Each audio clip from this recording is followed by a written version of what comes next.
Hello. Sorry I'm late. Hello. Just starting.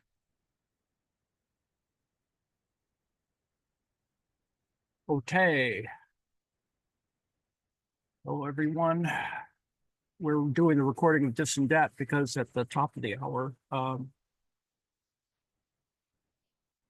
the Reverend Lynn is going to be visiting with us, or we are going to be visiting Reverend Lynn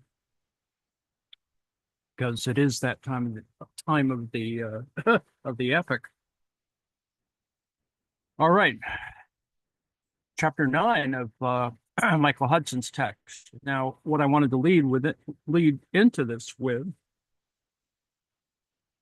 is that it is a very contemporary treatment. I mean, it was done in 2016 or whatever, the Hudson book, but it is it still describes what's going on now. And the example that I tried to use so that people will see that it's just working in a structurally similar way are a variety of things that are current. That is, for example, this past week's creation of World Liberty Financial, the crypto company, the cryptocurrency company. It's supposed to be a one-stop crypto banking shop.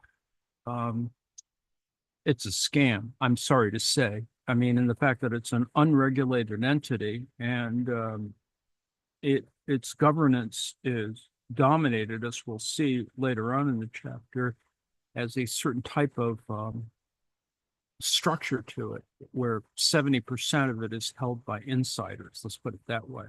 And so there's a lot of manipulation that's going to happen with it. So it has a certain anti-public or less open component. So I included a little tweet that connects to an article on that. And then I also wanted to mention something today in Bloomberg.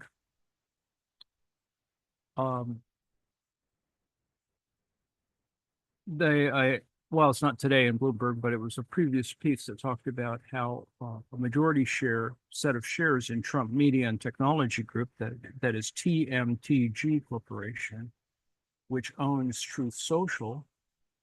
It is in an interesting shape. It's not making money. It's capitalized at a fairly large bunch, and Trump owns a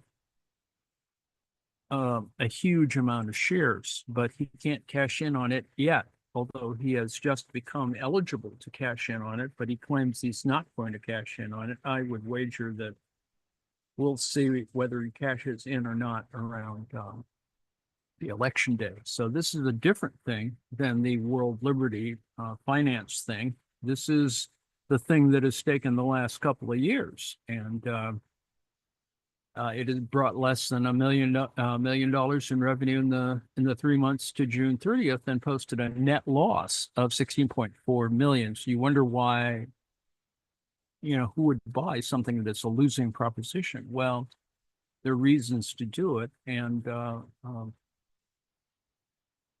it's quite possible that those are shenanigans.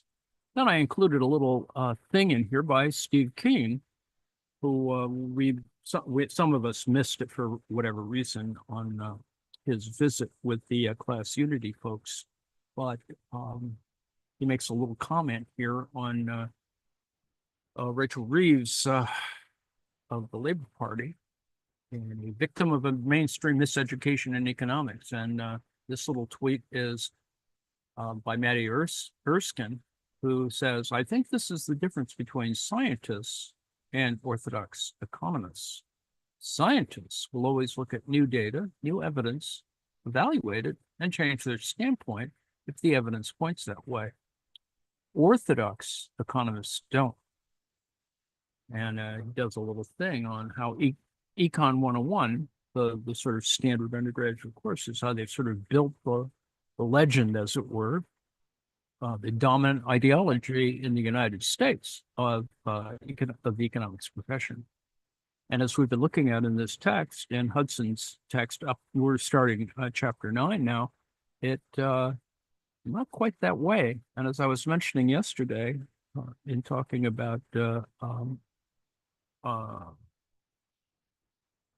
Professor Farmer's book on chaos, it's really quite there is a kind of bifurcation that is the INET people, the Institute for,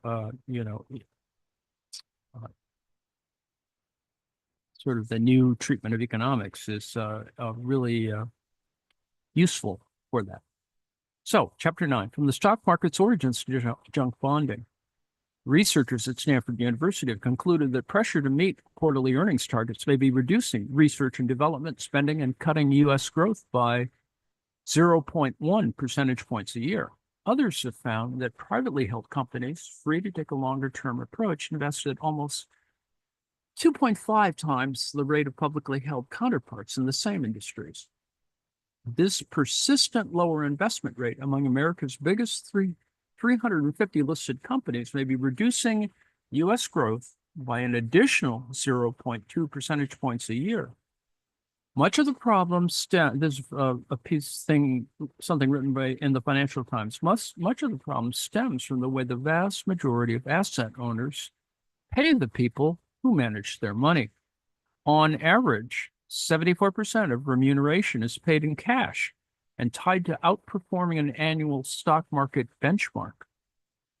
The result is an obsession with next quarter's earnings rather than the next 10 years. And if you've seen the more popular approaches to talking about modern capitalism, like Wall Street, for example, the movie, you'll get the sense of how it operates, at least in the American or Anglo-American context. Origins of modern banking and the stock market. The idea that banking and finance should fund new direct investment and means of production is an ideal of the Industrial Revolution, by economists thinking about how to create a better role for banking, a better way to mobilize people's savings. So it is a thinking about collective wealth in that sense, global wealth. Chapter 7 has described how hope that banking might be industrialized began to be realized in Germany, but faded away after World War I, I'm sorry. And of course, that was because of the kind of restructuring of the global economy because of World War I, or the Great War. The idea was absent from the initial 4,000 years of financial history. It remains elusive today. So rather than being an aberration, the evolution of predatory finance in Wall Street and the City of London are simply continuing an age-old trajectory. The origins of banking, financial partnerships, and shares in enterprises are to be found in the temples and palaces of the ancient Near East at the inception of the Bronze Age, that is 3200 to 1200 BCE. From the time interest-bearing debt was innovated in Mesopotamia to finance commerce and provide agricultural credit around 3000 BCE, there is no trace of borrowing to manufacture goods in workshops, and rarely to buy land. Business credit came into the picture initially to consign temple handicrafts or commodities to seafaring merchants and caravans for long-distance commerce. So you can see that it has this much, that's kind of a macro kind of view. By classical antiquity, wealthy individuals were producing pottery, metalwork, textiles, and other products for sale. There's little business debt, except for trade partnerships where debt financing served as a kind of maritime insurance. The wealthy used their profits from this commerce and money lending to buy land, which was the major determinant of social status and economic patronage throughout antiquity. Now, what modern historians call banks were family or public lenders using mainly their own money, not deposits. So in other words, there's this sort of eponymous sense of what a bank might be from a familial point of view. Purchases of real estate and other assets were for cash. Even in modern times, it's been rare for banks to finance investment in industrial production. The point here, of course, is that other ways of doing that have tended to dominate it, and that now that you have infrastructure development with so-called private-public partnerships, there's other ways of thinking about it that have made it more entangled. Until the 19th century, most business loans were to fund the sale, usually exportation, of goods after they were produced, not to put workshops and factories in place. So it did deal with, it was more like Department Two in that sense. I mean, that is, it focused on one and pointed towards two, but not to help Department One grow. Banks thus found their major market in international trade, which helps explain why the British bank spokesman, David Ricardo, advocated an international specialization of labor instead of national self-sufficiency in food and other basic needs.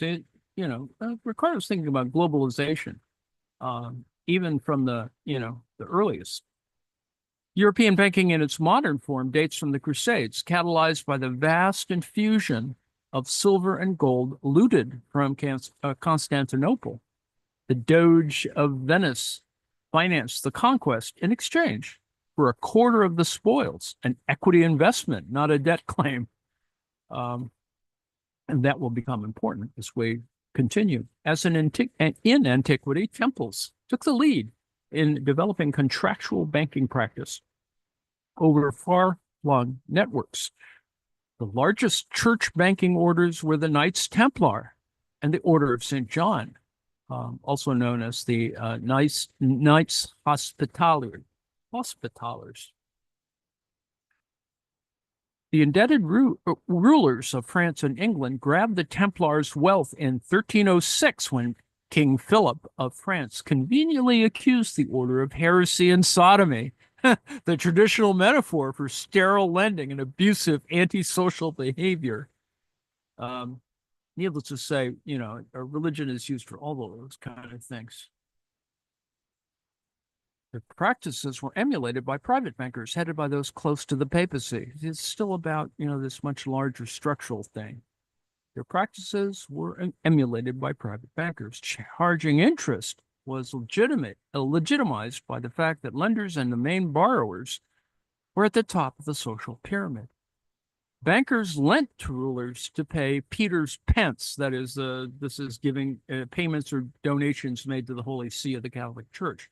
It's originally a levy of a penny per household in a kingdom and other tribute to the papacy, and of course, increasingly to fight wars. Remember, over the chapters, we've seen that, usually going into debt is about going to war as well. With origins in medieval England and Europe as Peter's pence, and it has a complex, but regular relationship to taxes and alms. But warfare is not usually a paying proposition. And if the sinews of war are money, this usually meant credit. That is, hope for profiting from military conquest quickly gave way to running into debt. There is looting, and then there's, stuff gets moved around, needless to say, in conquest. Christian sanctions against charging interest were strong enough so that banks focused on charging agio, ostensibly a fee, AGIO, ostensibly a fee for converting currency and transferring payments. See, this is still the issue under, in most economy. Until the 19th century, the focus of banking remained international, starting in the 14th century with those Italian bankers, as I've constantly talked about, taking the lead in organizing a triangular flow of money. To meet papal demands for contributions, Britain exported wool to Flanders, where it was woven into textiles and sold mainly to the Italians. So you see there's this trade route that goes on, that Britain, Flanders, the Italians, and, much of this doesn't go over land. Perhaps some of it goes over sea. Historically, most lending to governments is focused on war borrowing. That is, when the Habsburgs and other rulers had trouble paying their debts, bankers pressed for payments in the form of a transfer of ownership of mines and other natural resources in the public domain. And there were considerable, these kinds of resources.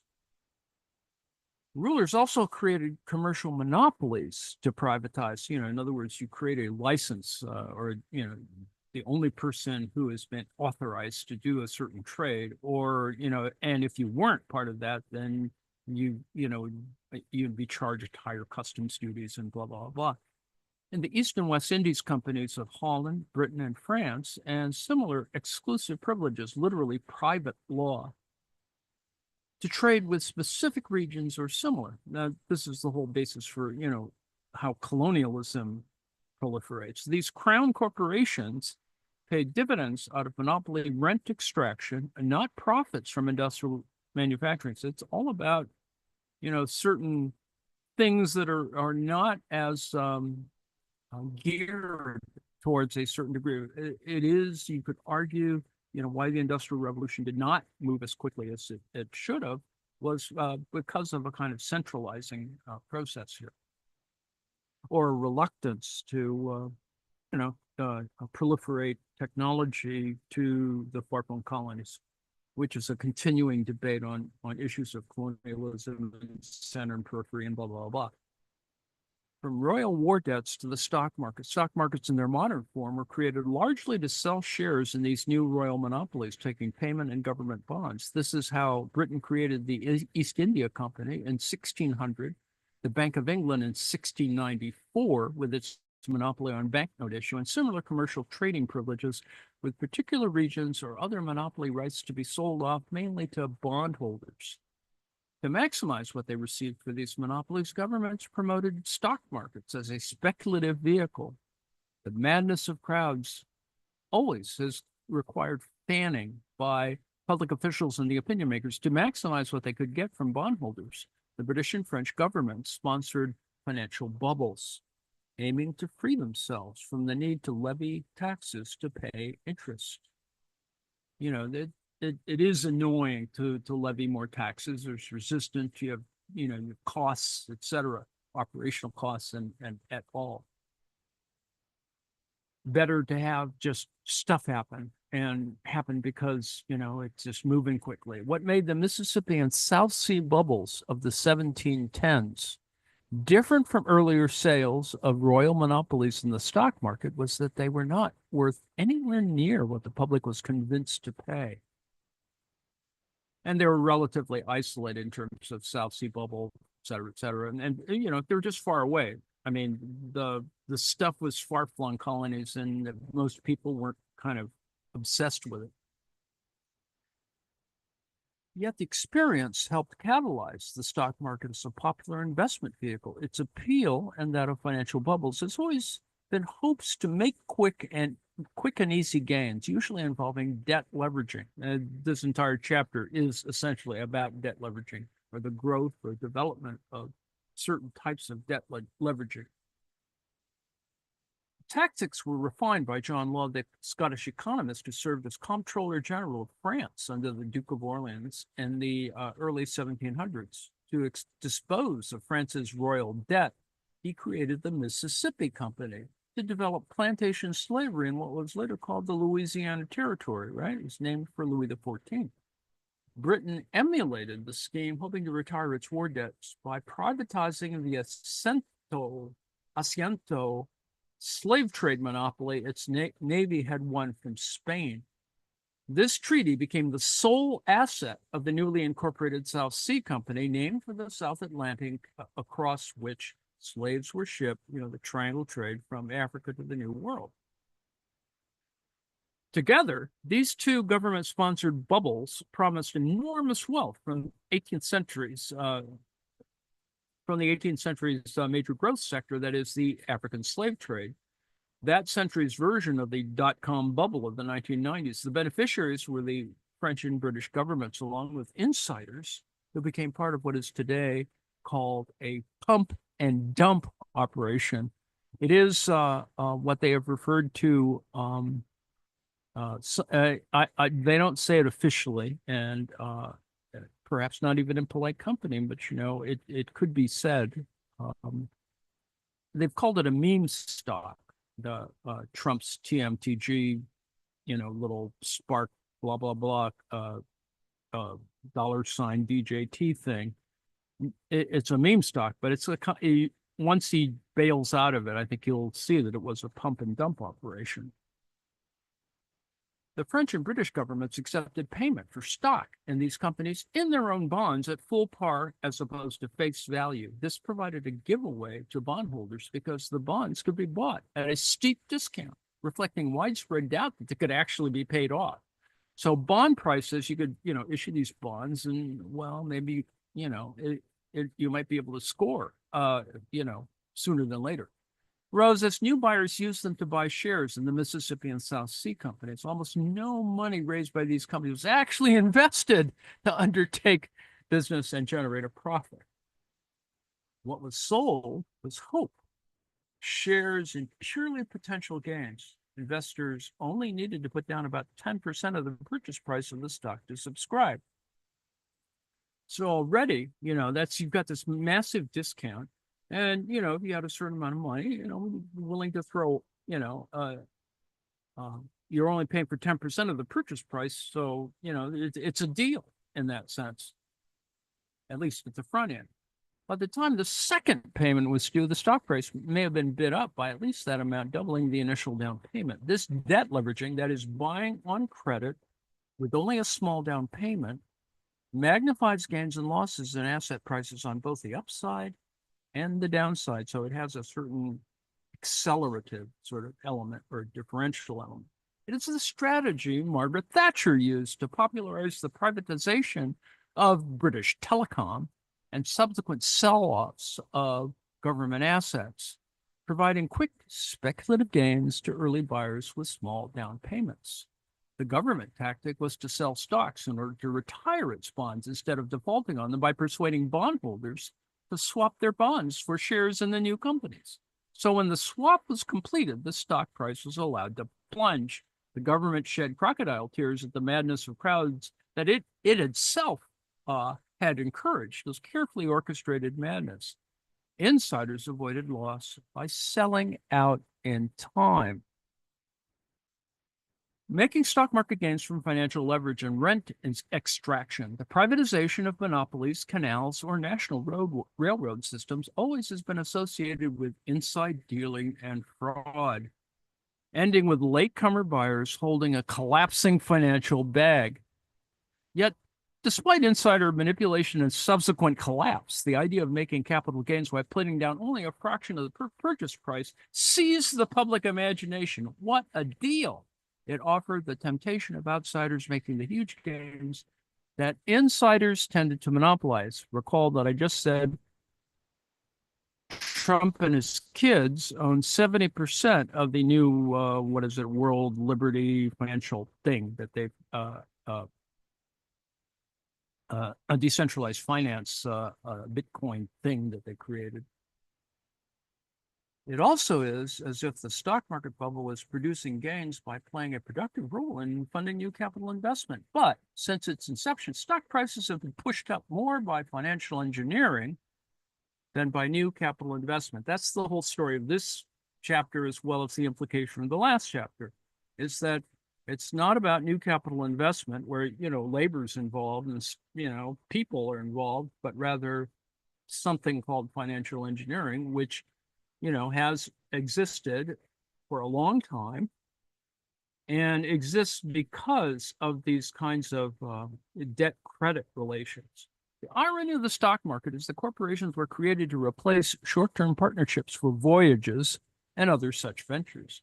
Instead of having to divide up profits at the end of each voyage or upon the death of major partners, corporations have been given a permanent existence divided into shares that were transferable. And you could say that Citizens United has that kind of thing going on, and there's a structural similarity.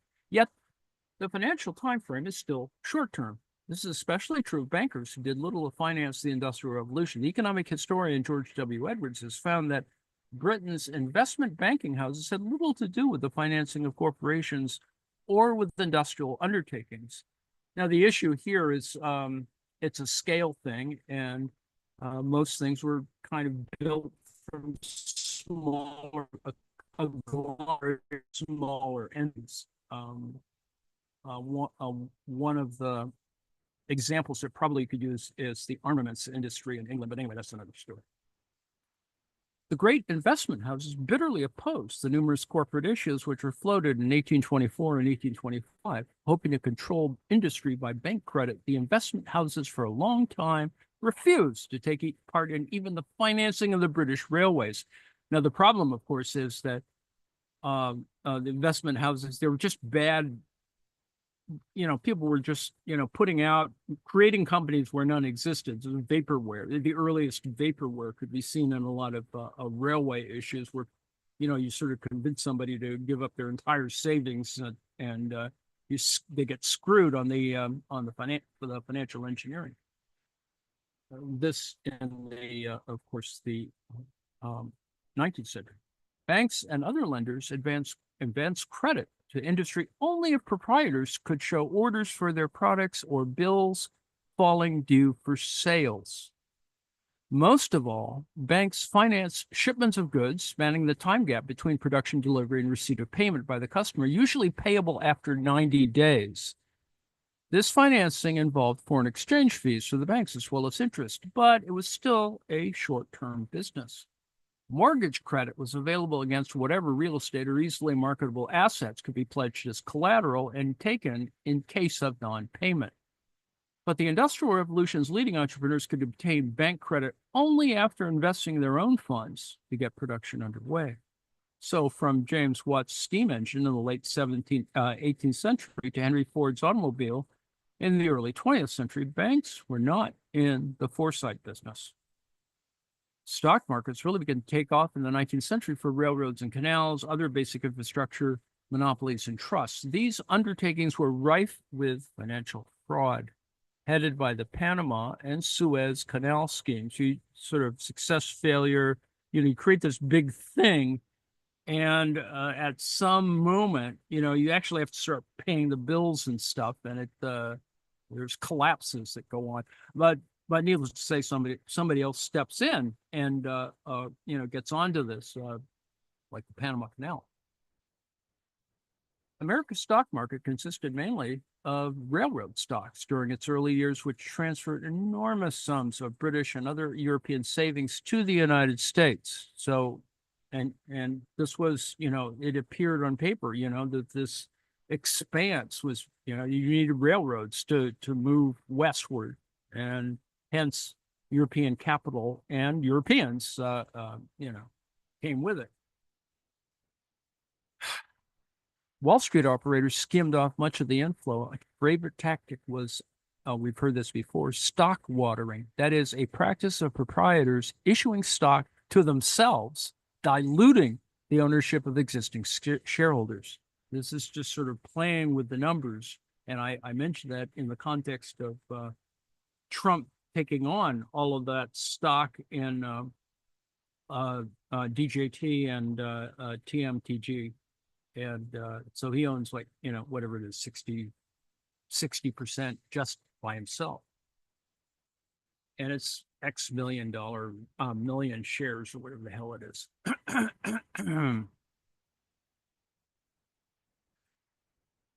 Banks favored railroads and public utilities, whose income streams could be easily forecast, and large real estate borrowers with land pledged as collateral. On the other hand, manufacturing enterprises only obtained significant bank and stock market credit after companies had grown fairly large with stable earnings. Growth potential hardly qualified. It's not about, trying to forecast this stuff. By the 1920s, Britain's banks were broadly criticized for their failure to finance industry and for favoring international clients rather than domestic ones. And needless to say, it's because of the profitability. Apart from infrastructure speculation, the stock market was mainly a vehicle for manipulators to buy ownership rights of natural monopolies and rent-seeking privileges, especially to create large trusts as U.S. Steel and Standard Oil. And of course, U.S. Steel is amusing now because it may become Japanese for all the usual idiocy. Banks, pension funds, and other financial institutions have lent increasingly for speculation in stocks and bonds, including today's debt leverage buyouts for mergers, acquisitions, and outright raids. It talks more about raids further on. This whole idea of being a corporate raider, being a very positive attribute. Trade financing was evolving into investment banking, focusing on real estate, oil, and other natural resources, and funding speculation in stocks, foreign bonds, and currencies. These high-risk activities held consumer and business deposits hostage to financial gambling and raiding, leading to the 1929 crash, the crisis in liquidity, and the Great Depression. The economic wreckage and the Great Depression, the unemployment rates in general, up to 25% or whatever it was. The economic wreckage made it obvious that the U.S. financial system needed to be insulated from such speculation. Congress passed the Glass-Steagall Act in 1933 to isolate financial speculation from personal and basic business banking. And we see how that got screwed up. Other New Deal reforms included creation of the Securities and Exchange Commission, the SEC, the Federal Deposit Insurance Corporation, the FDIC, and a shift to 30-year home mortgages instead of the short 3-year time frame. And that's structured in anyway, that's a whole nother story. These reforms succeeded in stabilizing banking through the 1940s up to the 1970s. Next section is the junk bonding of American industry, replacing equity with high-interest debt. The 1980s saw a reversal in the stock market's role. Instead of raising funds for industry by issuing shares to finance new capital investment, the market has become an arena to retire stocks by replacing them with bonds. Raiders and ambitious empire builders raise money to buy out stockholders by borrowing from banks, institutional investors, hedge funds, and bond investors. Over the past 3 decades, more stocks have been bought back than new shares have been issued. This has shifted the stock market's role as an alternative to debt to buying out stockholders by borrowing. Buyouts are leveraged, or in the British jargon, geared to replace stocks with bonds and bank debt. The aim is to make money financially. A review of the post-1980 financial changes supports the Fed chair's Paul Volcker's quip that the ATM cash machine is the only positive innovation to come out of the past generation. From the junk bond takeovers in the 1980s, that is, the first hostile takeovers were financed in 1983 by Drexel Burnham Lambert, to the dot-com bubble of the 1990s, mutating into the activist shareholder and hedge fund proliferation in the 2000s, high finance has promoted debt at the expense of equity and used it to make short-term financial returns rather than funding new capital investment. They're just extreme versions of this, right? They're those people in Silicon Valley, who gained lots of money during the period, rather than plowing it into manufacturing, or not into offshoring, they spend it on wineries and shit. Anyway. The result is that despite 20th century reformers' hopes to see the stock market promote industrial capital formation, has become a vehicle for loading companies down with debt and cutting back on their long-term investment. Unlike dividends to shareholders, interest charges on debt cannot be reduced when sales and earnings turn down. Companies that replace equity with debt lose economic flexibility and must live on short financial leashes. Replacing stocks with bonds and other debt makes corporate business more fragile and risky and crowds out funds available for new capital investment. And then when downturns come, control passes to creditors. The term junk bonds was coined to reflect high-interest bonds issued to corporate raiders and takeover kings to buy companies with borrowed credit, or less negatively, to finance smaller new business without a track record or deemed too risky to obtain normal bank credit. Catalyzed by Michael Milken at Drexel Burnham, this financial takeover of industry required a legal transformation, and Drexel's tactics were shaped largely by the law firm of Skadden Arps. Now, before I begin the paragraph on Skadden Arps, just as an aside, Michael Milken went into I think it was just after he'd gotten a cancer diagnosis or something, and went into education. And so a lot of charter school, there's a component of charter schools. Charter schools became this sort of new financial thing. Perfecting the technique of hostile takeovers along lines hitherto shunned by white shoe lawyers, the new mentality is reflected in a New York Times piece published in the obituary of the law firm's rainmaker Joe Flom, F-L-O-M. He was rejected by Manhattan firms where he hoped to work because he was Jewish. Mr. Flom and Skadden became specialists at counseling about better company deals because the old-style white shoe firms initially spurned the work. The verb Skaddenize was coined to describe its aggressive style. That is, we've got to show the bastards that you don't have to be born into it, Mr. Flom exhorted colleagues.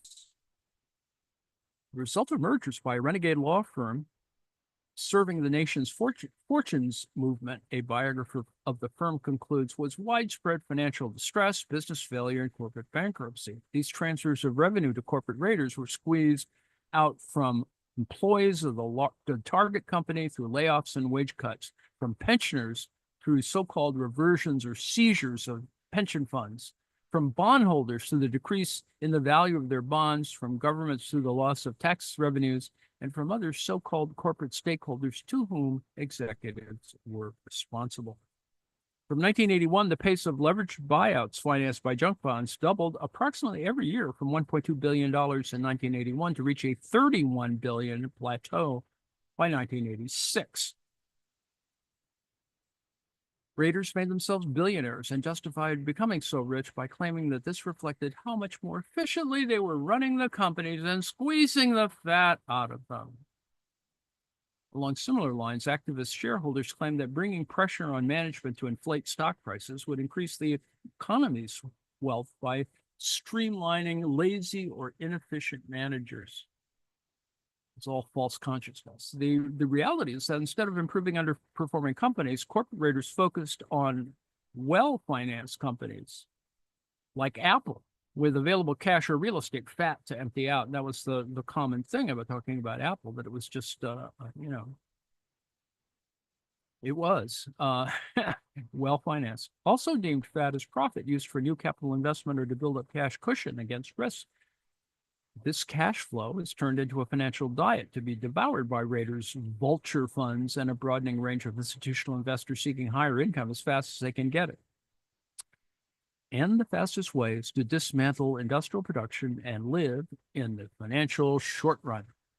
Pumpers and dumpers. While finance had little direct interface with industrial investment prior to modern times, at least it did not interfere. Matters changed in the 1980s when aggressive junk bond financing and leveraged buyouts began to lay waste to the industrial economy rather than funding its growth.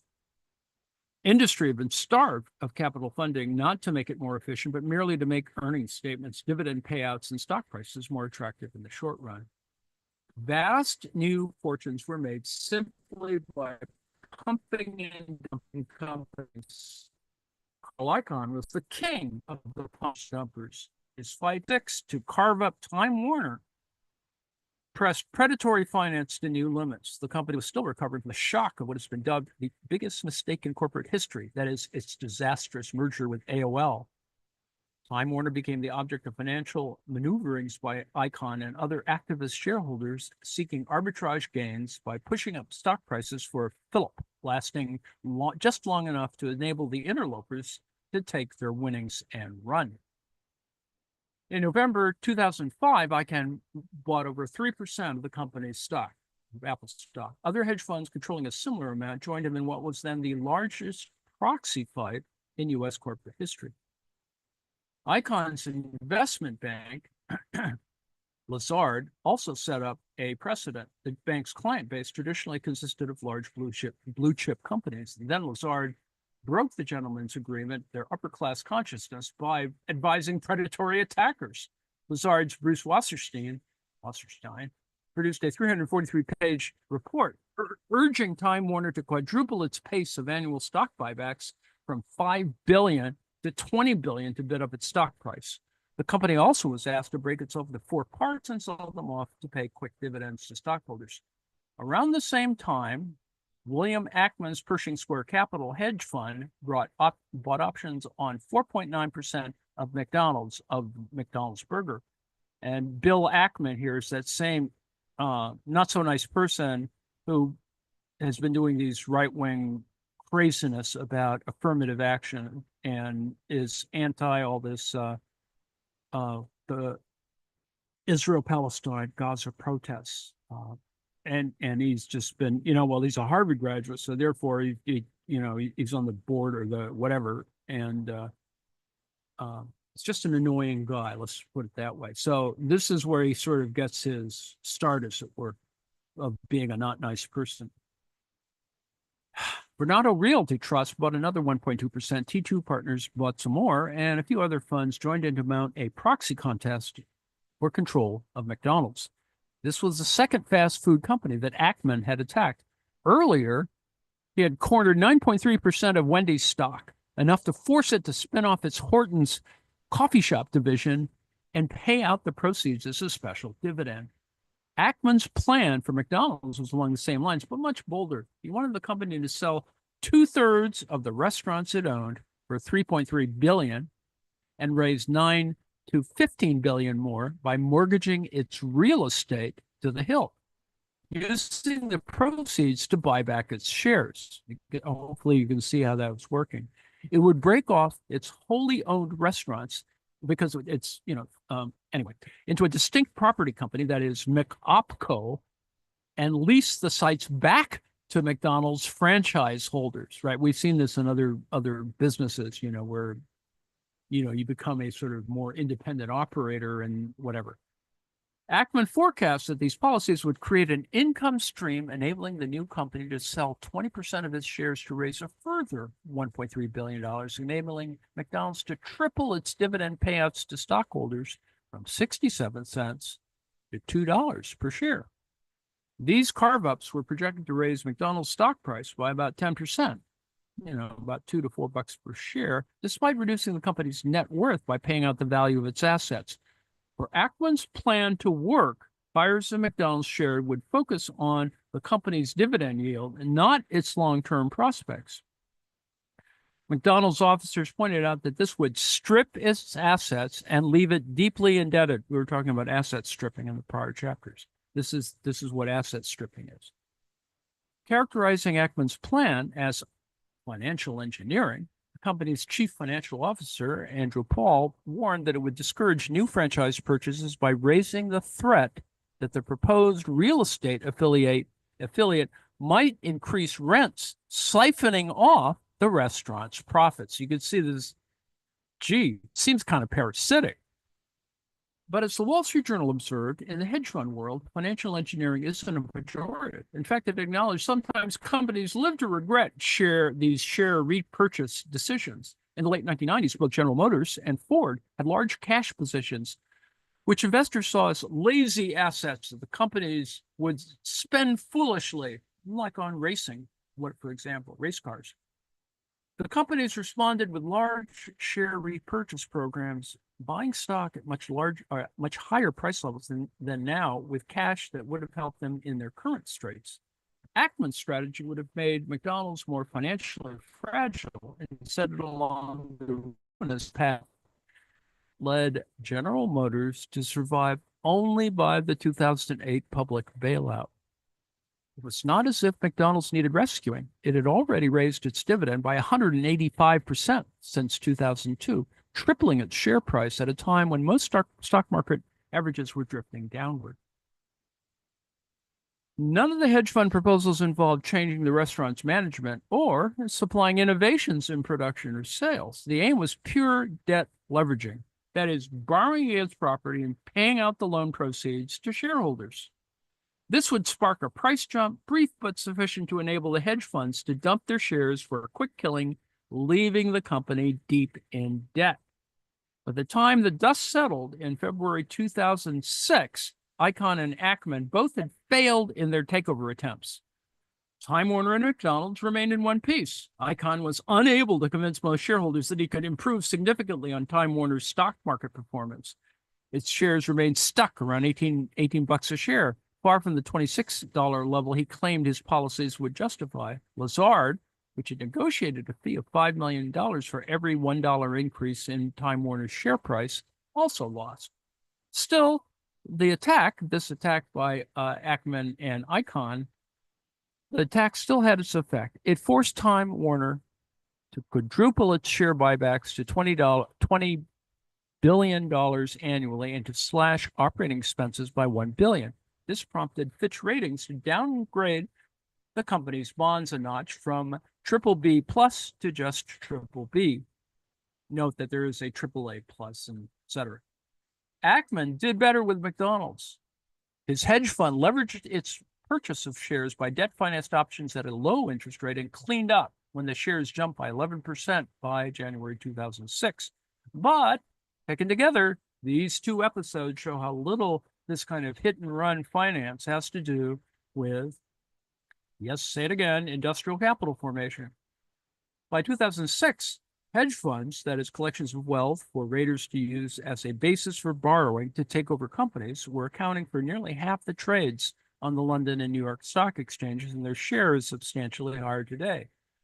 Well, they only control a small percentage of equity. Their aggressive behaviors gain support from pension funds and other investors that join them in subordinating the industrial economy to financial managers. Even the very best management teams aren't safe in today's free-for-all corporate environment, one report described the new financial perspective. Holding so much cash is inefficient. Companies reduce their return on equity by having too little debt. That makes the smaller ones targets for private equity funds.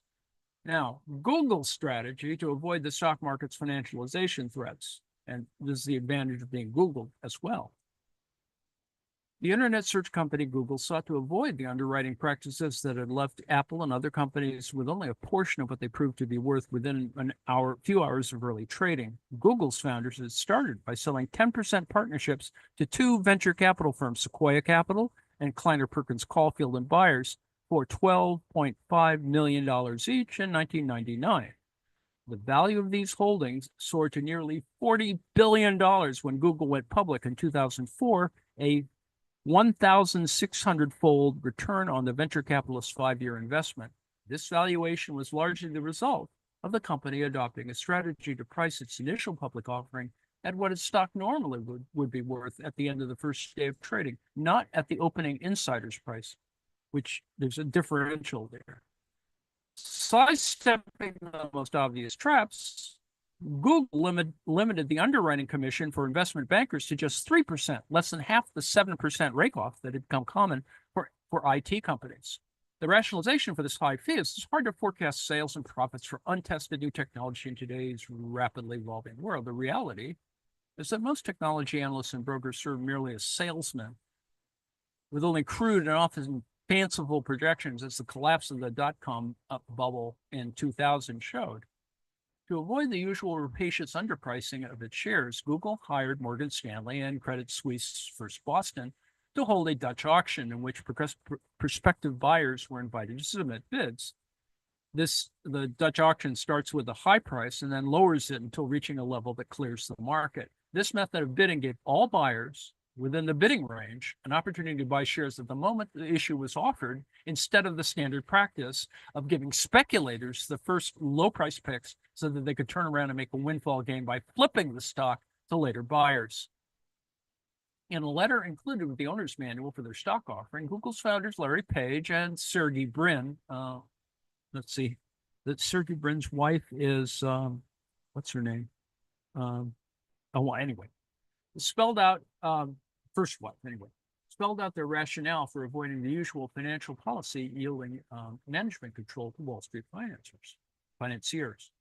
To make sure that the speculators would not have an opportunity to jeopardize the independence and the focused objectivity that been most important in Google's past success and that we consider most fundamental for its future, Google limited voting power and its publicly traded shares to only 1/10 of that of the shares kept by the company's founders.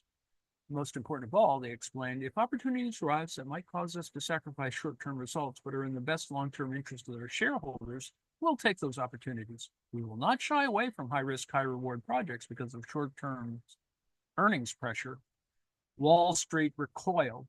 Let's hope this doesn't become a precedent, one banker remarked. A hedge fund manager told the New York Times that he thought shareholders should punish Google for its failure to give new investors the same rights as its founders. Once a company goes public, its founders must understand and accept they're responsible to public shareholders and are no longer fully in control. But this is precisely what Google sought to avoid. Its aim was to free the company from financial techniques designed to generate gains for Wall Street rather than for the industries that produce and sold actual goods and production services. At issue was using corporate profits to expand the business rather than giving quick hit and run returns to the wealthiest 1% that own the hedge funds and most bank bonds. But it did set a precedent. A decade later, Michael Dell of Dell Computers explained his logic. My partners at Silver Lake Management and I successfully took Dell private a year ago in the largest corporate privatization in history. The problem was that shareholders increasingly demanded short-term results to drive returns. Innovation and investment too often suffered as a result. Shareholder and customer interests decoupled. As a private company, Dell now has the freedom to take a long-term view. No more pulling R&D and growth investments to make in-quarter numbers. No more having a small group of vocal investors hijack the public perception of our strategy. The great disconnect that needs to be explained and reversed is that corporate takeovers, management buyouts, and company share buybacks typically are bought with borrowed credit. The theory is simplicity itself. Borrow cheap to buy companies with a higher yield. If the interest rate is lower than the profit or dividend rate, it pays raters to buy these companies on credit and companies themselves to borrow cheap and buy up their own higher paying shares. At least that's the theory. The logical end of this process is for companies or speculators to buy up all the real estate and industry mines and public utilities in the world that yield more than the going interest rate. And interest rates have plunged steadily to only nominal levels today. Given the ability of banks to create credit electronically, why should they not create enough credit to buy up every stock in the world? And for that matter, all the housing and commercial real estate, and pocket the excessive typical yield of real estate, which is about 6%, or of dividend paying stocks 3 to 7% over this borrowing rate.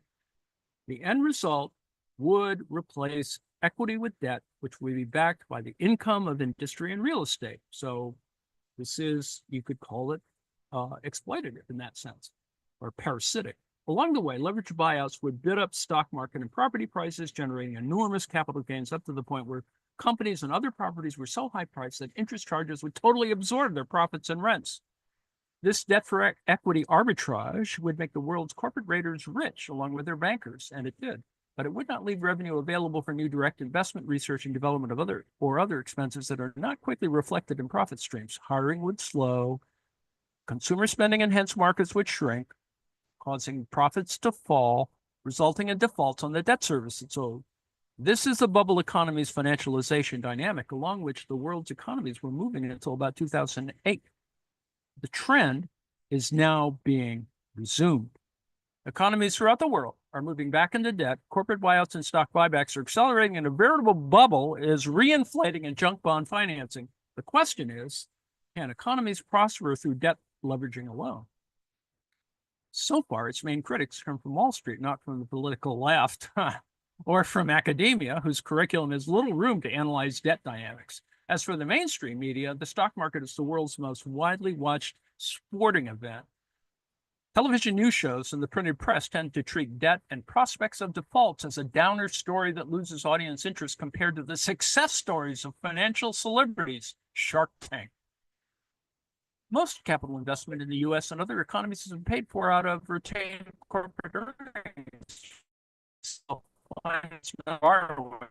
Bondhold correlation between capital investment and corporate profits reflected the fact that the main way to make more profits was to invest more in the long 35-year upswing in the return to peace after World War II. Profits and overall net investment in the U.S. tracked each other closely for the late 1980s, with about 9% of gross national product, noted a Financial Times report. But then the relationship began to break down. By 2012, the NEPA, the National Income and Products Accounts, were reporting that pre-tax corporate profits had risen to a record 12% of GDP, while net investment is barely 4% of output. Rising profits, thus, are not leading to new tangible investment, employment, or output. Corporate profits have soared, although some 40% today are registered by the banking and financial sector, not industry, but capital investment has stagnated. Adam Smith long ago remarked that profits are highest in nations going faster to ruin. There are many ways to create economic suicide on a national level. The major way throughout history has been by indebting the economy. Debt always expands to reach a point where it cannot be paid by large swaths of the economy. That's the point where austerity is imposed and ownership of wealth polarizes between the 1% and the 99%. Today is not the first time this has occurred in history, but it is the first time that running into debt has occurred deliberately, applauded as if most debtors can get rich by borrowing, not reduced to a condition of debt peonage so far. Partly by surprise, it is mainly lawyers defending companies against LBOs that have spoken up. At the Tulane Legal Conference in New Orleans, Martin Lipton singled out Carl Icahn and Pershing Square's Bill Ackman as the activists that he most disliked. They're looking to create immediate profit for themselves. Granted, it creates immediate profit for all shareholders, but it does not benefit the shareholders of all companies, it said. Activism has a huge effect on the strategies companies follow in order to avoid being attacked by a Carl Icahn or a Bill Ackman. There's something terribly wrong about businesses borrowing money to buy back stock. What is unique is that the indebting companies to pay bondholders, financing corporate buyouts, or simply to buy back corporate stock is being backed by academic theorists, as we'll explain in chapter 10. This asset stripping is occurring within companies by their own management, following tactics taught in America's leading business schools. So anyway, I included a thing on explaining pump and dump in 1 minute. Steve Keen, who will discuss a little bit about that, and a discussion of the late, great Lehman Brothers. Okay, I'm done. I don't know if that helps or hurts. And are there any brickbats, comments, etc.? My brain hurts. Lordy be. Woo! I went through it quickly, but you know, you can always slow stuff down in YouTube. So it can slow me down in YouTube.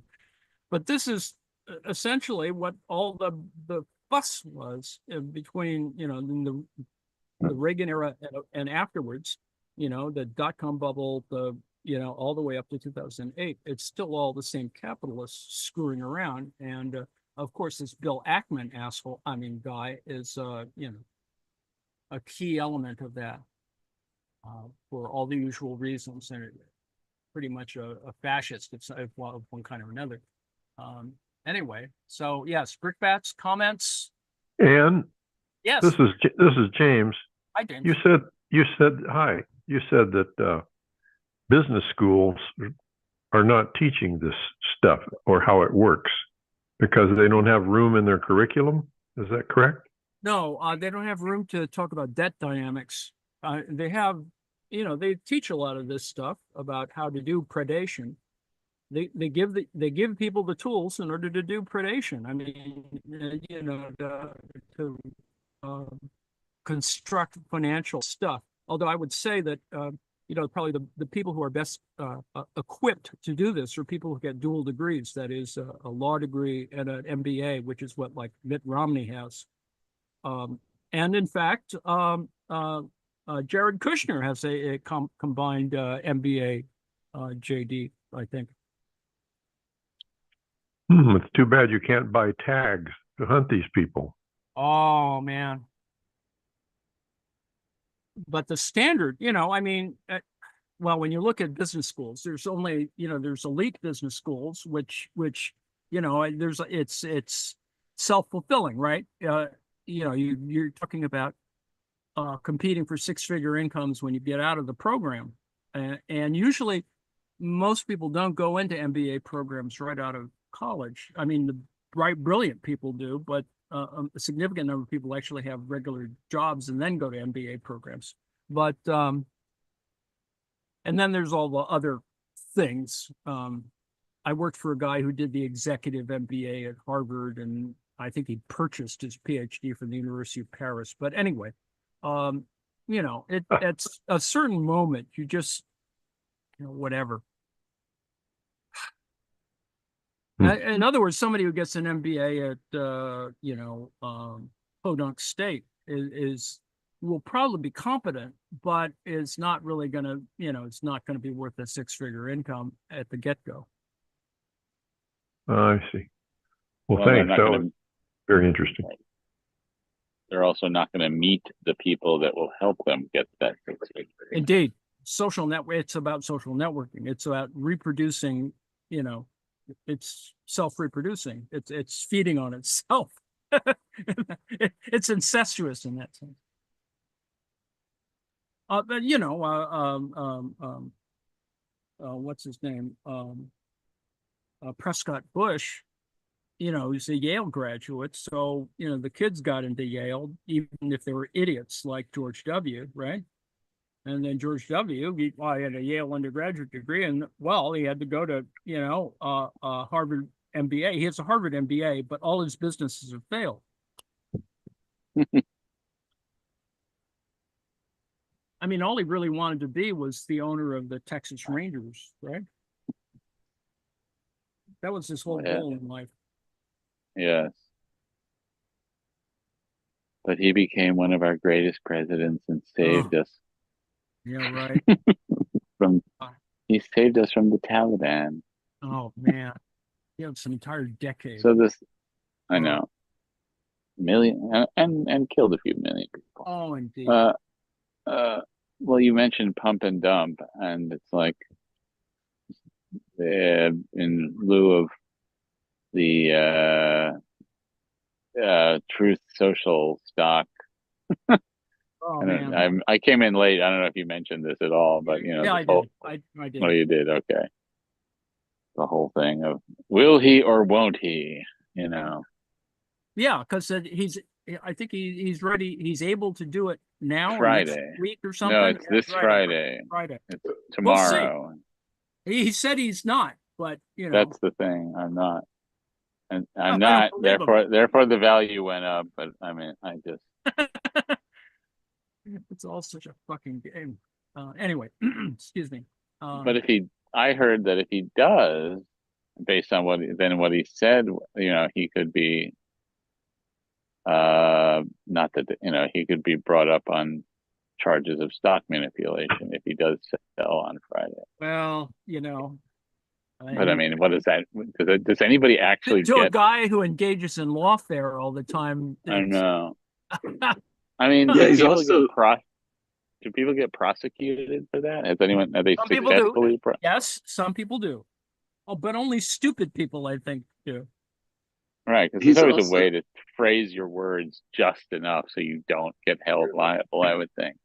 Yeah, that's what I think anyway. But whatever. Isn't it also sort of a catch-22 for him on, if he keeps it, that's sort of faith in the company. If he sells it, it's like bailing out. And at this point, bailing out on something like that's not a good thing to do, with an election, less than. Oh, no, absolutely not. I mean, it's in his best interest to hold on to it, at least up until the election. Right. I mean, they were saying basically the whole value of that company is completely dependent on him winning the election, if there's any value at all. Yes, it is. Which is also why he created that new, whatever. Crypto, yes. Thing. Stupid fucking crypto. Because the crypto scam will go for another couple of years anyway. Yeah. So, especially now that he's got his kids involved. Yeah. I'm more interested in why Barron bailed out of the presentation. I mean, Trump tried to pump up Barron by saying, "Oh, he's a visionary. He's going to be our visionary." Yeah, at the age of 18. At the age of 18, yeah. Well, I wonder if Milan had something to do with that. Barron Trump is on an out psychopath, the lot of them. Yeah. He's like the Omen. It's possible. Yes. All righty. what time is the Reverend's thing? The Reverend's 7. Okay. Well, we have plenty of time. Other questions, comments, brickbats? I did have a question about natural monopolies are certain types of things like oil, fossil fuel things are natural monopolies. Okay, are they like Department 1 stuff? No, they're extractive in that sense. I mean, they're Department 1 in the sense that all oil drilling equipment is productive. That's the production side of it. Right? Okay. Right. It's I was trying to remember where I first was introduced to natural monopolies, where it first came up. Well, you know, certain types of natural monopolies exist. You can argue that public utilities are natural monopolies. And that's by virtue of that they require a network for delivery, and you know. Right. Okay. Yeah. It's naturally a monopoly. It has not monopoly characteristics. I see. That's right, and that controls price or whatever price setting. And they're natural because you couldn't have 5 different. Well, you could have 5 different phone companies, but they're all using the same fucking line. So it's much stupider than you think. Electricity is maybe more like that. Yeah. Well, and they'll be basically the Carnegies and I mean the Robert Baron era. Those were. Oh yes, well you could trains, steel, and oil, Standard Oil, and then they're all connected together. Trains too. Well, you have the mining that is, you got to get the both coal and iron ore out, right? So it's all connected. The whole damn thing is interconnected. And I mean, yes, you could have a competitive system, but ultimately it doesn't work out well that way. Ultimately, you have to have it like it is now. It's this kind of a weird utility that you have like maybe 5 actual railways, but it's really one big system still. Right. But that is sort of, isn't that? I mean, that is the tendency in the industrial world. That's why Google is. I mean, granted, they were also predatory, but yes. Google. Everybody. Nobody wants to go to DuckDuckGo at least not in. Bing or Bing, they just don't. It just doesn't happen. I mean, there's only one. I have it. I've been using DuckDuckGo for a long time, and it's not a big deal. I don't understand why. It's very easy. Well, it does. I don't. It does actually, because of the security. It does throttle the search speed. I know you don't notice it, but you don't get the same search on DuckDuckGo as you get on Google. That doesn't mean to say I use DuckDuckGo all the time because I don't want to share any information with Google. Right. But that's the trade-off. And I'm just lazy because I have Google Maps attached to basically my phone, and everything I have, like all of my locations, is on Google Maps. So yeah, I mean, how I get from point to point is through Google Maps. Or Waze. Well, it's Google Maps. That's what I use. So yes, they have all my information. Do you have an iPhone? Because I use my Apple Maps, although I don't know what they're doing, but I don't really do anything to do with Google. Yeah, I know. I would prefer that too, but I do like the interface. I like the Street View. I like, being able to basically, well, where is this thing? All right, well, let me go to Street View and look at where it is. Oh, there it is. There's the building. What's next to it? I can actually roam around a neighborhood. I love Street View. Before I actually go there.